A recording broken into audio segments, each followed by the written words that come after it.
માં ગઈકાલે દરિયાકાંઠેથી 300 kilo drugs એટલે કે 1800 કરોડ રૂપિયાની માતબર રકમનું ડ્રગ્સ નશાનો પદાર્થ પકડાણો છે। આ ઘણી ચિંતાનો વિષય છે। ગુજરાતનું યુવાધન અને દેશનું યુવાધન બરબાદ થાય, ડ્રગના રવાડે ચડે।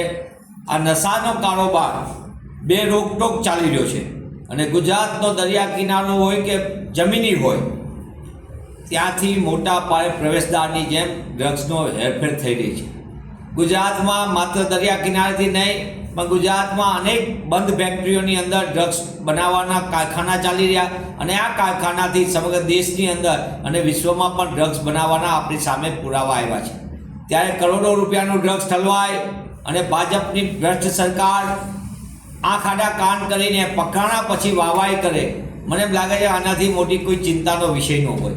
ગુજરાતમાં જે રીતે નશાનો કારોબાર ચાલી રહ્યો છે અને ગુજરાતમાં જે ભવિષ્ય કહેવાય એવા યુવાનો નશાની આગમાં ધકેલાઈ રહ્યા છે, ત્યારે ભાજપા સરકારને હું પ્રશ્ન પૂછવા માગું છું કે આ પકડાયેલું ડ્રગ્સમાં દર વખતે વાત થાય કોઈ અજાણ્યા શખ્સ ફેંકીને જતા રહ્યા, ચરસમાં જીપીએસ લાગ્યું એમ આપણે કરોડો રૂપિયાનું ચરસની આખા પેકેટો આવે તો કેમ એના આંકા પકડાતા નથી?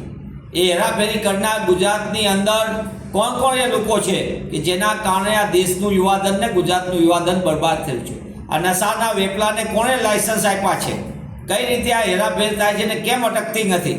સરકાર દર વખતે કરોડો રૂપિયાના ડ્રગ્સ પકડાયા પછી વાત કરે છે કે બહુ સરસ કામગીરી। અમે પણ કોંગ્રેસ પક્ષ તરીકે કહીએ છીએ કે આ પકડાયેલો ડ્રગ્સ પકડાય અને નશાના આગમાંથી યુવાનો બચી જાય તેવી કોઈ પણ કામગીરીને અમે આવકારીએ છીએ, પણ જે પકડાયેલો ડ્રગ્સ કરતાં અનેક ગણું ડ્રગ્સ જ્યારે ગુજરાતમાં અને દેશમાં વિતરણ થઈ ગયું હોય તો મને એમ લાગે છે આ કેટલી મોટી ગંભીર બાબત છે ને ચિંતાનો વિષય।